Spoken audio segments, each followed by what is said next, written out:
Oh, it's taking a bit of a long time on. Oh, so I'm live now. Hello, everyone. Hello, everyone. Oh my gosh. Oh, it's nice to be back. It's good to be back. So, I hope you're all doing well. I hope you had an amazing summer. Hello, Beverly. How are you? I hope you're doing well. Yeah, so it's been an amazing summer for me. I've had an amazing summer and it's really nice to be back. I had lots of rest. I've got so much to tell all of you. Um, but yeah, so for those of you that don't know me, my name is June Allen and I am the founder of the Yard of Greatness Institute for Racial Healing. And I'm a therapist, I'm a trauma therapist, and I absolutely adore what I do. I absolutely adore what I do. Um, yeah, and I was a little bit anxious about coming on today because I've not done any live streams since July. End of July was the last one.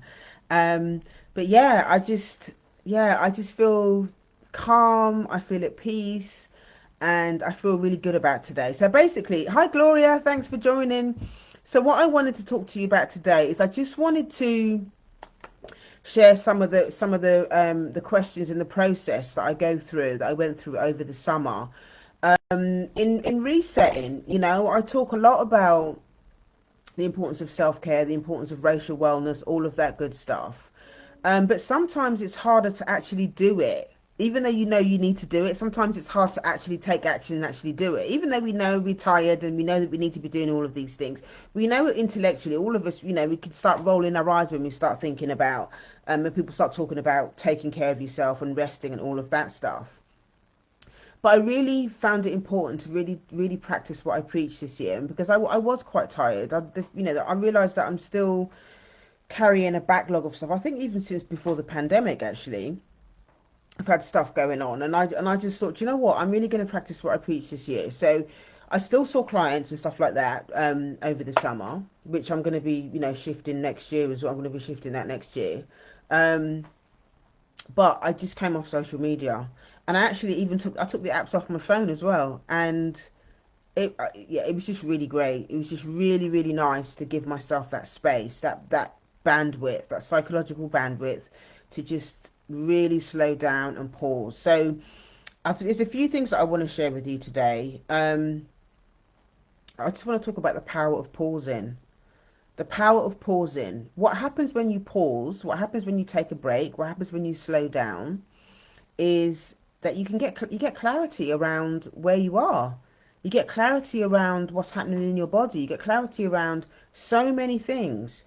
And with clarity comes choice. Okay? With clarity comes more choice. You can make better decisions because you're more rested. You can think better. Um, so many wonderful things can happen. But it's actually, first of all, you need to find yourself in a place where you can actually make space to pause. Okay, so over the summer, some of the things that I did to pause, we went out in nature. Me and my daughter went to a live music festival, which was really good. We went to, I don't know how many, I spent so many days in steam rooms and saunas and, yeah, we spent so much time out in nature and stuff as well. It was just really nice. We spent time in silence as well. Like I said, we did a digital detox as well, for periods of the time. And it was just really, really nice just to clear all of the noise, just to clear all of the stuff and just really get grounded and um, really feel at peace with myself. So Beverly's saying also learned the beauty of responding and not, oh my God, yes, I love that. That is a key one.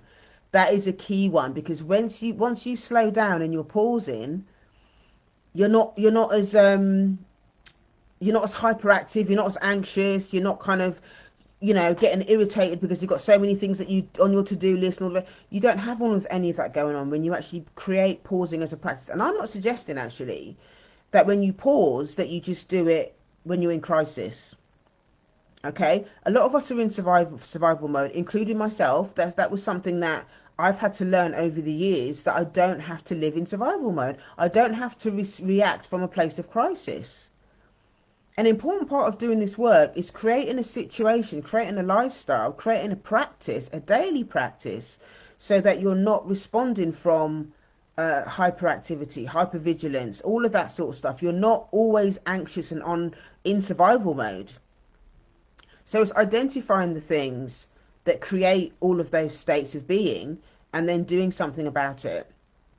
Okay, one of the first things that I did around this issue and pausing and resetting is the first question I asked myself is, how's my body? Okay, how is my body? How is your body? Is it hurting? Have you got aches and pains going on? Are there appointments at the doctor that you've been putting off that you need to be that you need to be doing? Have you been to the dentist? Have you had your breasts checked? You know, have you had all your gynae appointments and stuff like that? Do you need to get all that checked? There's so many things that happen when we're on this treadmill of life, especially if you've got stuff going on in terms of finding it hard to rest, internalized capitalism, saying that you should always be grinding, you need to always be doing stuff. What happens is that our bodies end up paying the price. Our bodies end up paying the price, and we only take action when we're in crisis. Okay? But pausing means that you don't have to react from that place. You don't have to react from that place. You give yourself permission to tap in and ask your body, okay, well, what's happening? Sometimes you don't know how tired you are until you stop. Beverly's saying it enabled me to check in on my body intentionally. How is my nervous system? Reinforced by Reshma. Yes, June, all of that. Yes, and Reshma's work. I've been doing a lot of body work this year as well. Just not only have I been doing work with Reshma as well around body psychology and the importance of building and nurturing the relationship with your body, because your body will tell you things that sometimes what you understand intellectually might be completely different. Your body might be telling you something else. And this is what happens when you pause. And I recognized that the more I slept, the more meditation I did, the more I spent time in nature and stuff over the summer, the more exhausted I felt. For the first few times I did it, the more exhausted I felt. And I was like, wow, I am really exhausted. I am really, really exhausted. And you're never really going to know. The body is an amazing thing. You're never really going to know what's going on in your body. You're never really going to know how tired you are. You're never really going to understand what your body needs until you slow down and give yourself permission to tap into it, to talk to your body, to think about it, to feel it, to understand, just to observe what's going on in your body. You know, so you might, when you start to slow down, you'll realize how tired you are. You'll realize that there are parts of your body that really hurt, or that hurt more than you thought it hurted. You didn't realize how much it hurt because you're always overriding it. You're always grinding. You're always, you know, you're so worried about what's happening and the daily responsibilities and stuff that are there that you just don't know what's happening in your body. You don't know how much your body hurts until you stop and slow down. You know? Rest is liberation. Yes, Beverly. The other thing that I did over this summer is I read, and I don't have it to hand because I think it's on my bed stand and my nightstand now, is I read Rest is Resistance. Just hearing Beverly talk about Rest is My Liberation. I read Rest is Resistance by the Nat Bishop. Okay, that book was just so powerful, and it was so timely, and it was so beautiful, and it was so... Oh, it's like having a big sister. It's like having a big sister kind of giving you a hug in a book and saying it's okay for you to go and lie down. Yeah, it's okay for you to go and lie down. You know, as black people, as black women, our relationship to work, you know, is so dysfunctional. You know, I know that I was raised by parents, you know, both my, you know, my mum, all of our, you know, my parents' generation, not just my parents, but you know, that generation, they just know how to grind. They know how to grind. I know I've spoken to so many people that talked about their parents having 2 and 3 jobs, you know, and I think all of that stuff comes from the plantation. And also the fact that the system loves to tell us how lazy we are. The system loves to tell black people and black women how lazy we are. You know, they love telling us how lazy we are when we stopped working for free on the plantations. But unfortunately, some of us are still, even though we're getting paid, on certain plantations, you might not be getting paid as much as others. We're still in that mindset, in that culture of grinding, of workaholism, of overriding your body, and all of that kind of stuff. So we can't hear what our body is telling us because the system expects us to keep going, no matter how we're feeling, no matter what we're doing. We're always told, and I've seen it on social media as well. People telling each other to keep grinding, team no sleep, all of that stuff. You can't hear anything what your body's trying to tell you with all of that going on. So it's important when you have that moment to pause, or when you take some time out for yourself, to really get honest and say, what is going on with your body? How is your body? Even you listening to me on this live stream, you can ask yourself the question: how is your body? Just give yourself a moment to pause and breathe while you're listening to me, and just tap into your body. Just go inside and think to yourself, what is happening in my body? What parts ache? What parts of your body ache? Okay, what parts of your body need your attention? If your body could speak, what would it say? Are you going to bed on time? If not, you're not going to bed on time. What is keeping you up at night? And I know this is another, it's not always as simple as we'll just go to bed early, because it's so much more of a complex issue. It's so much more of a complex issue. But in order to change these things, you need to start having more honest conversations about what is happening, why it's happening, what's keeping you up at night, what are the things that are preventing you, stopping you being able to relax before bedtime. So yeah, get really, really honest about your body. The next question is, how is your mind? Okay, how is your mind? Yeah, what stories are you still playing out over and over again? What stories are you playing out over and over again in your mind that aren't true? Okay, so Beverly saying, I've learned to be far more strategic in how I work and rest. I plan it daily now and feel no shade. That's how it has to be. That is how it has to be, and that is how you can really start to love yourself. You always start with the body. If you think about it, we experience life through our bodies, not through our minds. We experience life through our bodies. Okay, that means that if ever you're stressed, if you've got stuff going on, your body is going to be the first place that is going to react or respond. It might be anxiety. It might be it might be so many different. They're not wanting to eat. It might be stress. It might be, there's so many different things. Hi Michelle, thanks for joining. Hi Lorna, thanks for joining. So many different reasons how your body is going to respond. But sometimes we're so cut off, we're so numb from the neck down.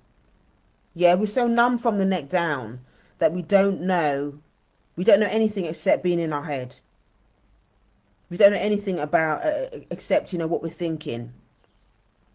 We can rationalize and intellectualize everything, but we don't know anything what's going on in the body. And sometimes that can be an unconscious choice that we've made about not being able to connect with the body, because sometimes it don't always feel safe to live our lives through our black bodies. It's not easy to live in these systems when black bodies are vilified, when black bodies are being targeted under this system. It's very, very difficult. It's very, very difficult. So sometimes we can get stuck in our heads, telling ourselves the stories over and over again. And this stuff is not working for us. This stuff is not working for us. So sometimes we need that support. We need that support so that we can help, so that other people, whether it's a therapist or whether it's a community, can help us to unpack what's going on in our mind, what belongs to you and what belongs to others. What shit have other people put in your head that ain't got nothing to do with you, but you've internalized it, and now you're telling yourself the same story. You're telling yourself the same story because you don't have a safe space to unpack it. You don't have a safe space for people to help you understand it. You don't have a safe space where other people can identify with what's going on.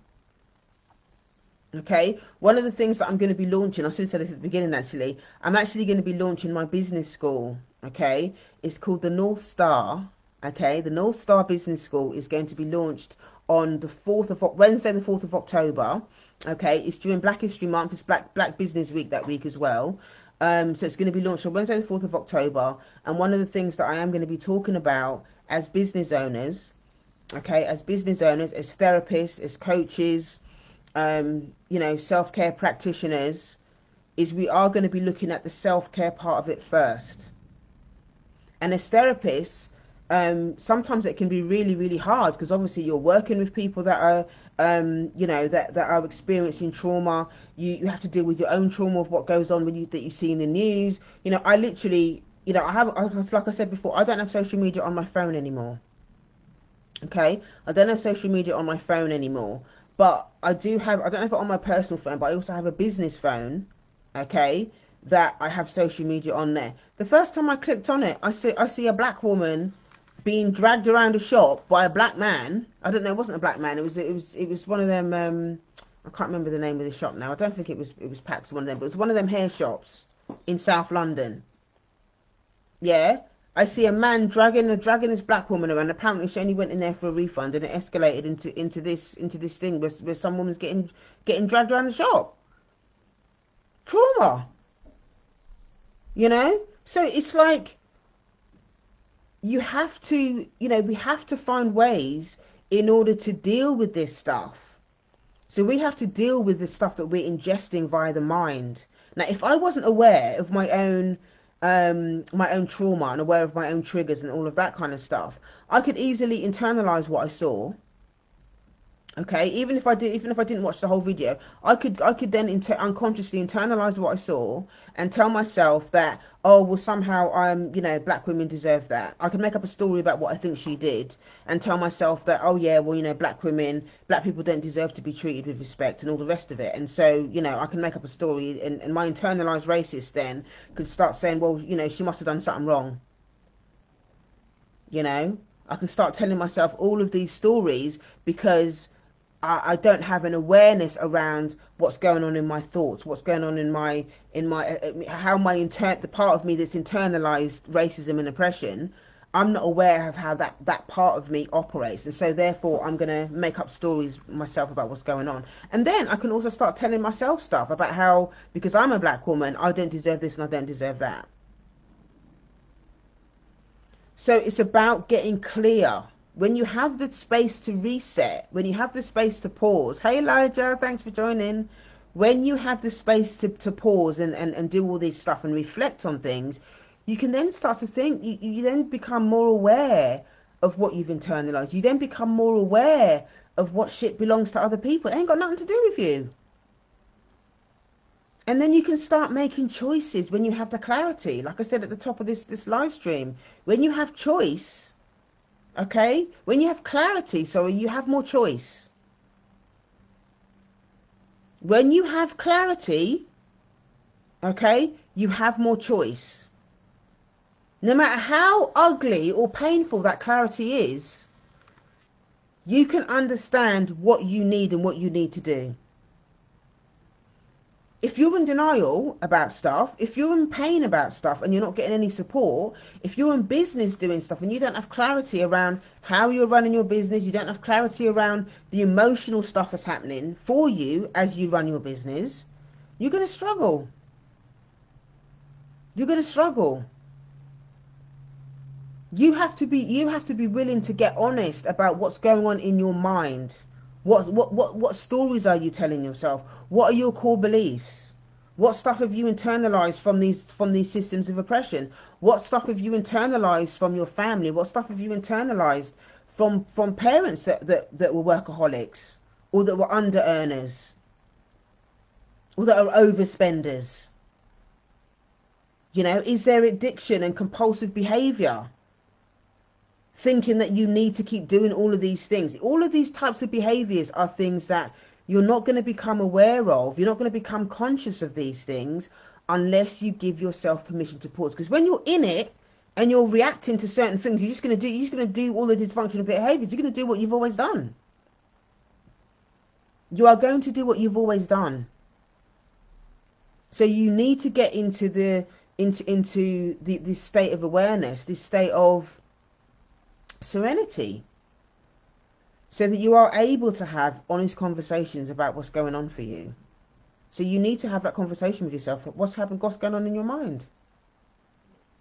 What's going on in your mind? When you have clarity around what's going on in your body and what's going on in your mind and what's going on in your spirit, you can then ask yourself, it might help you understand what's going on in your relationships. When you have clarity around what's going on for you, when you're honest about what's going on for you, it will give you more clarity around what's going on in your relationships. So Beverly's saying hoarding started to dash things out of my...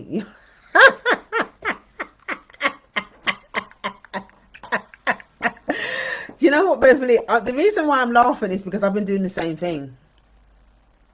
I have been doing the same thing. One of the things that I've really embraced and surrendered myself to this year is the whole idea of completing an inventory around my life, but doing an inventory around my life, looking at the people, places and things, my home, you know, the spaces that I'm in at the moment, looking at what is going on with all of those things. Are the people that are in my life, are these people, because I'm not the same person that I was even a year ago. And it doesn't mean that I'm going to start dashing, you know, like dashing people out of my life. It doesn't mean that I'm going to start being, you know, doing that really aggressively. But it does mean that I'm going to be practicing discernment. It might be that that we're not the same, because we're not the same people. Maybe the other person is making different choices that are different to mine. You know, and giving yourself permission to take stock and to take inventory of your life, when you're in those moments of pausing, when you're in those moments of reflection, it is so empowering. Yes, to Beverly, it is so freeing. It is so freeing. And quite often, you know, when you start flinging out stuff in your house, practical things, that is a huge sign for me that there's an internal shift happening. When there's an internal shift happening, you don't feel the need to hang on to things like you used to. And what you're doing is you're telling your higher power, the universe, God, however you understand it, you are expressing that you're trusting that the universe is going to bring new things in. The stuff that you don't need anymore, the stuff that doesn't work for you anymore, even the relationships don't work for you anymore. It doesn't mean that you don't love those people. It doesn't mean that you don't care about those people. It means that things have changed. And that maybe the people that you used to hold close to you, because you've changed so much and you don't want to sit and gossip about people. You don't want to create gossip. You don't want to create chaos and drama in your life. You don't want to chat people's business. Maybe you shifted from doing that and you don't want to do that anymore. It just means that, you know, sometimes people need to be moved from your inner circle to your outer circle. You know? So Beverly's also saying it was how I was raised. Keep it, don't fling it. Exactly. And I think, you know, hoarding is also a trauma response. Let's be clear about that. Let's be clear about that. Hoarding is also a trauma response around loss. Okay? Let me say that again for the people in the back. Hoarding, when you talk about compulsive hoarding, hanging on to stuff, okay, is a trauma response to loss. There's that thing around, oh my God, you know, I need to hang on to this because, and we know as black people, we have got a whole load of 500 years worth of loss and grief. So when we get something, we hold on to it so tightly, even though the thing is broke up, even though the thing is not working no more, even though we don't even wear that outfit anymore, even though that toaster is broken, oh, well, maybe I'll keep it because maybe I can use the fuse for this, that, and that. Yeah, we hang on to things, we hold on to stuff. We hold on to relationships. Those relationships are so dysfunctional, so broke up, so not happening. But we cling to those relationships because we have so much loss and grief that we haven't processed. That we end up just accepting crumbs. We accept crumbs for our lives.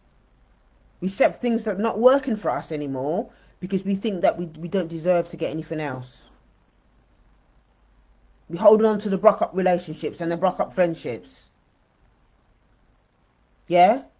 When you have space, when you have time for reflection, you can really think about, actually, is this relationship, is this thing reciprocal? Okay? Is this thing reciprocal? Am I able to show up as my full self in this friendship or relationship?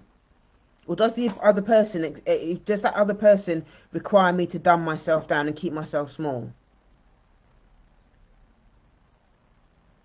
This stuff is so important, but you're not going to understand if you're doing any of those things if you don't give yourself permission to pause, if you don't create space for yourself to reflect. I needed the whole summer of social media so that I could really give myself time to reflect and think about what's going on for me, what's going on in terms of my business. Am I still on track to serve my community the way that I really want to serve my community? And this is the last question, actually, is how is my spirit? Okay, how is my spirit? If I'm connected to my spirit, if I'm connected to my higher power, if I'm connected to nature, if I'm connected to my ancestors, if I'm connected to that sacred part of myself, then I'm going to be on the right track.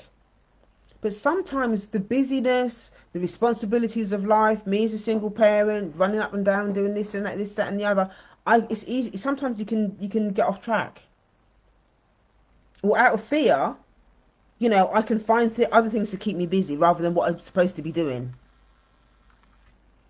One of the things that I know that I'm supposed to be doing, that I've picked up, well, I'm going to be picking up doing it very shortly, is, I've been trying to write a book for the last 7-8 years about the link between racism and recovery, 12-step recovery, and talking about racial sobriety. And I know that I played a huge role in doing a lot of service in the recovery community for people of colour. Okay, so the next stage for me is to write the damn book. I wrote so much literature, and I haven't written the book because I've been hiding from it. I've been hiding from doing the book. There's stuff about being visible, stuff about legacy building, stuff about, there's a lot of fear in there, all of this stuff. But I'm part of a goals group. I'm part of a goals group, and a couple of them challenged me on it. A couple of them challenged me on it because I was like, maybe I'll get the first draft done by next year, and they said, well, can you not publish it this time next year? Rather than saying that you're going to get the first draft done, why not publish it next year? It's not like I'm starting it from scratch. I've got so much content already around it. I just need to launch myself into it. Because that is part of my legacy. That's part of my purpose. And I feel like my ancestors and my higher power keep saying to me, you're off track. You need to get back on track and get this recovery stuff done. That's what I'm supposed to be doing. That's part of my legacy. But I've been hiding from it. And the fact that I've actually said it on this live stream is actually really important, because it means that I can't hide from it anymore. Now that my business, my goals group know, and I'm saying it to you. I'm now saying it to you because shit needs to get done. So that has to be part of my plan. It has to be part of my process. This is why being in community, working with a therapist, working with a business coach, all of this stuff is important. All of this stuff is important because we need to keep grounded.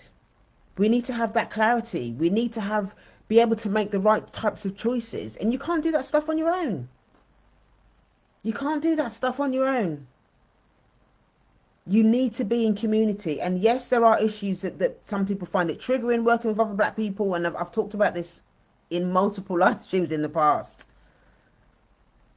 But we need to be having those honest conversations about why you find it uncomfortable, why you find it difficult to heal with other black people. It might be that you've got triggers from what happened in your childhood and all that stuff. And we need to be having those conversations.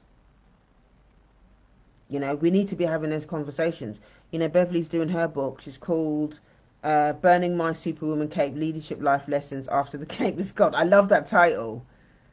I love that title. We need to be, as a people, when we've got these stories to tell, it's important that we create legacy, that we write these books, that we write our own stories, and that we lay these things down so that other people can learn from us.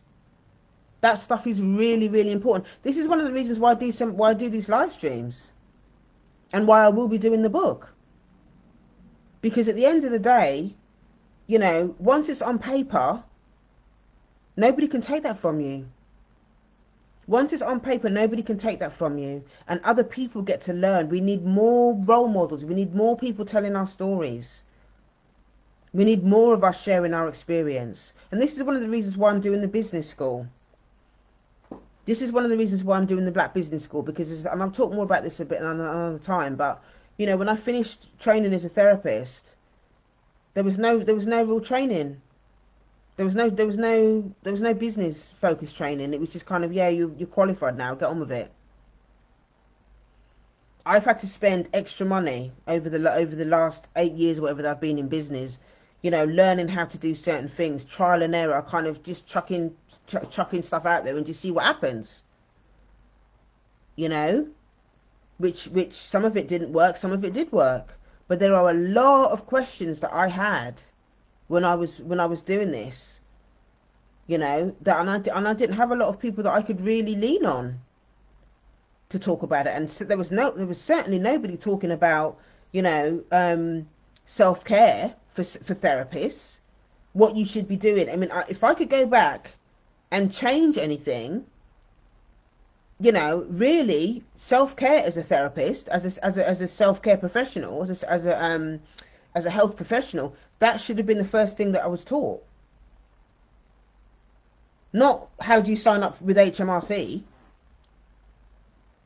Should have been the first thing that I was taught is self-care, because there are so many nuances to being a business owner and a healthcare professional or a coach or whatever. There are so many things that need to be in place before you even can think about signing up to HMRC. This foundations need to be in place first. So that's what I'm going to be doing for the first module of the Black Business course.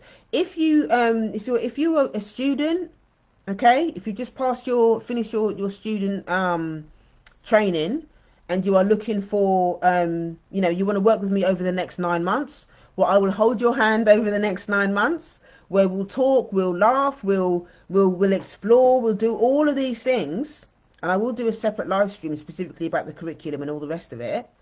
Then click the link in my bio. Go to heal.juneallen.net. That's heal.juneallen.net. That's heal.juneallen.net, and register your interest. Okay, over the next few weeks, I will be doing a lot of live streams about, you know, why this stuff is important and why it's specifically important for Black therapists. Why this stuff is really, really important, and how, you know, setting up in private practice has a different flavour to it for us, because there are different things that needs to be considered, different self-care perspectives that need to be considered. Working under, you know, setting up in private practice under the system of racism, sexism, patriarchy, capitalism, all of that stuff. We need to be having all those conversations.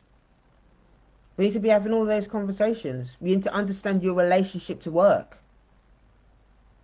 You need to understand your relationship to work. You need to understand how, you know, toxic white supremacist culture has impacted how we work as therapists. What have you internalized around that, and how is that going to impact your relationship to work and you setting up in private practice? I'm seriously going to be going deep with these conversations, and, you know, before we do any of the practical stuff, we're first going to build the foundations, internal foundations, okay, that you first need to set up in business. Okay, we're going to be doing all the personal stuff, the internal stuff. We're going to be setting those foundations and creating rituals and practices for you to really begin to own what's happening to you, and to go into the body. Again, using Reshma's work. I'm going to be using Reshma's work around this, so that you have an opportunity to really understand not just the intellect, you know, because the intellectual intelligence is the only intelligence that well, not the only one, but that's kind of like the one that's prioritized in therapy. But in order to be, I believe, you know, to fully embody what it means to be a sacred business owner, a holistic, really embody what it means to be a business owner, you've got to understand what's happening for you, and you've got to know what's happening in your body. Because if you can't show up for yourself and you don't understand what's happening in your body, if you're all about what's going on up here and you don't know what's going on in your body, your black body in particular, how are you going to show up for your clients? You can't serve your clients in a way that feels like a full embodiment of what's happening. So you need to understand all of these things so that you can then work with it and you can show up for yourself in your business, and then you can fully show up more for your clients. Okay? So the summer that I've had has been so sacred and so amazing because I've given myself permission to get into my body, to ask myself the question, how is my body? How is my mind? How is my spirit? How are my relationships? Are they reciprocal? Am I living in my purpose? And having really honest conversations with myself about all of those things, because if I don't show up for myself, I can't show up for you. If I don't show up for myself, I can't show up for you, and I can't show up for my clients. And I want my clients to have an amazing experience working with me. Yes, it's going to be hard sometimes. Yes, it's going to be painful sometimes. But I really want my clients to have an amazing experience. I want to be able to serve my clients with such excellence and compassion that they just feel, I want my clients to feel really held and supported. I want them to really feel how much I care for them and how passionate I am and how much I love being a therapist. I really want my clients to really experience that. But in order for my clients to experience that, I have to create the conditions so that I feel like that. I have to create the conditions so that I can feel like that in order for me to deliver that service. So if you're interested in joining me for the North Star Business School, which is going to be launched on the 4th of October, okay, of this year, click the link in my bio, go to heal.juneallen.net. That's heal.juneallen.net. That's heal.juneallen.net. Thank you so much for joining me today. It's nice to be back after the summer, after my sacred summer. And I look forward to seeing you soon. I'll be around tomorrow. I don't know what the topic is yet. I haven't chosen the topic, but I just wanted to use today, just to check in and just talk about the summer and how important it is to reset and pause. Beverly's talking about Audre Lorde radical self-care. Yeah, she's the mother of all of this type of stuff. She is the mother. She is the black woman mother that started all of those conversations around radical self-care. Amazing. But we will have more conversations about that. In the meantime, have an amazing day, and I will see you tomorrow. All right? Take care, everyone. Bye.